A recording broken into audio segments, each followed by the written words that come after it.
we'll be looking at asset management using the Microsoft Cloud today, and I will jump straight to my first question to the panel today.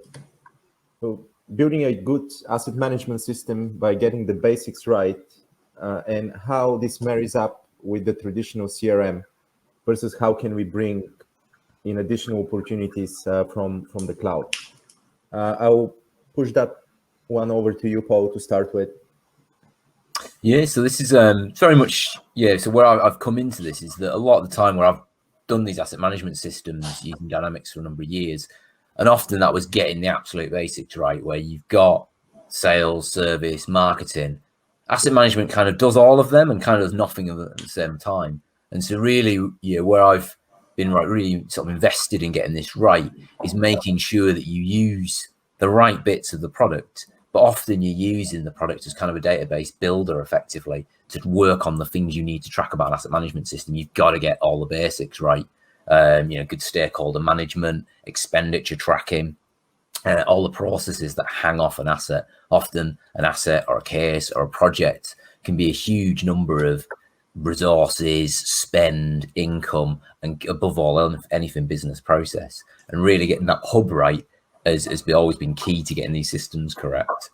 And really, that getting the basics right is almost the biggest sort of area that I've seen, probably going back a little bit, and where I think that's really changed quite a bit in probably the last 3-4 years of my experience of the cloud, is that if you get those basics right, you can then bring in a whole lot of technology from the cloud, which I think historically, from, if I was being a bit brutally honest with asset management, a lot of the sales and service functionality that was pre-built into things like Dynamics wasn't that useful to asset management back in the day. You stripped a lot of it out and you kept the core flexibility of the platform and then built from there.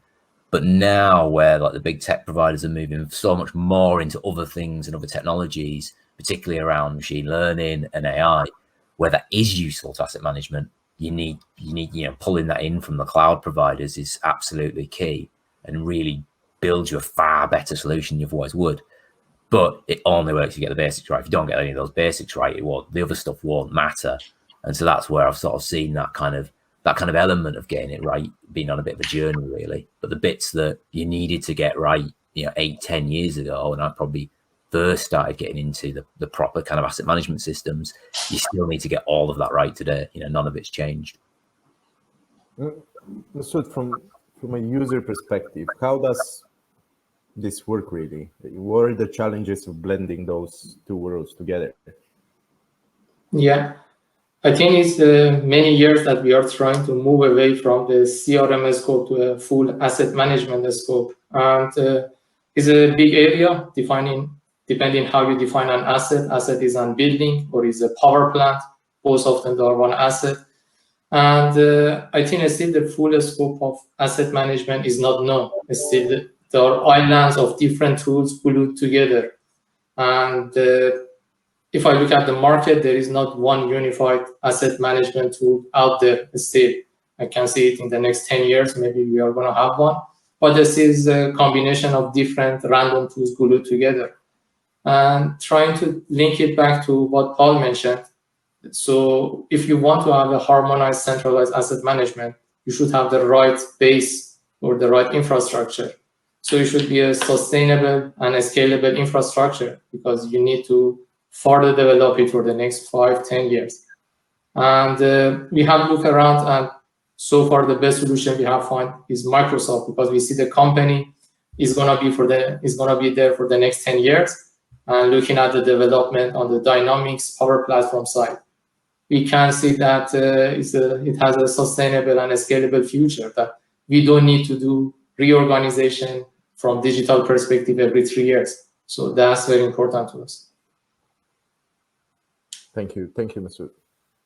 I mean, asset management involves tracking the number of stakeholders in different relationships revolve around the asset, right? So in this way, it can often be similar to managing a complex project, but often at a much higher scale in terms of volume.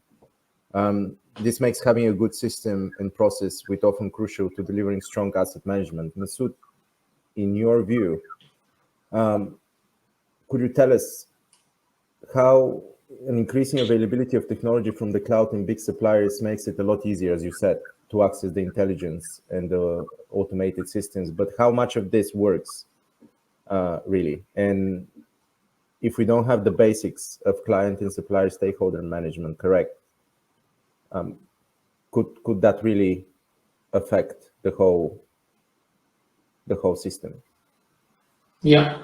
So about the asset management, again, depending on the asset, the definition changes, which asset we are talking about. But in terms of renewable energy, which can be considered as a power plant, from the beginning of the lifetime until 25 years after or 30 years after the end of lifetime, we have more or less about 20 to 30 different processes.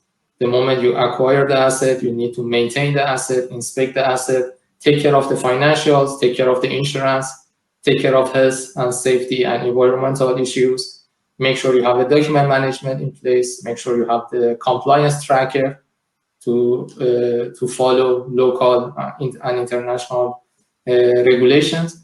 So we can just list 30 different processes that are ongoing. So historically, we have used 30 different tools to manage these 30 processes. So I can refer to a local operation room of an asset. You can see like 10 monitors attached to a wall and somebody just trying to look at 10 monitors to gather what's going on with my asset. So we are moving away from that 10 monitors to one monitor, and that's thanks to the cloud solutions. So these solutions, they are trying to combine together, integrate together, and at the moment, we are not there. So still we are using many of those random solutions, but we can see a faster progress to integrate to one main solution, in this case, Microsoft Dynamics. Because even though those solutions are not 100% integrated, they have APIs for pulling data and pushing data. So it's a compromise between now and when we have a full asset management solution in place. Just try to move to that direction. And Paul, over to you. What are the basics, and how vital are they for that technology to actually assist your customers in the right way? Yeah, I think you do need to get those basics right, particularly in terms of who's your suppliers. More often with asset management, you've got a number of data flows coming in from other people. Most notably, if you've got a contractor who needs to do a sort of work request on it, be a wind farm or a property or anything else that might be doing that, you need to know who they are. You need to know what contracts have been signed with them, what SLAs that they're bound to, and how that matches up to the SLAs you might be bound to, either internally or if your client, if you're managing the asset on behalf of somebody. And so you've got to get all of that core information management right. You've got to know what's going on really. And then you can do a lot more with that in terms of going, right, how do I speed up these processes? I know who my suppliers are. I know what they're up to. I know I've got that sort of core list of stakeholders attached to an asset or the type of asset or whatever we might be doing on that. Now, how do I actually speed up the communication of how I work with them? How do I actually make sure these things are happening? How do I drop portals into there? How do I make sure that if their systems are enabled in such a way, they can feed information straight back to us? It's not a spreadsheet. They're not signing to giving us Word documents or giving us spreadsheets back. And even into the world, when we start thinking of like almost a more intelligent asset management, where the asset itself is pumping out data or pumping out information that's going up into the cloud and then coming back to us as the manager. So we've got not just collecting information from people, but collecting information from the assets or the machines around the assets that we manage. And that's where, again, you need to know who those people are. You need to know what the machines are. You need to have that sort of structure built in. And then once you've got the structure, you can put the data flows in place that then really kind of automate and put the extra efficiency into what we're doing.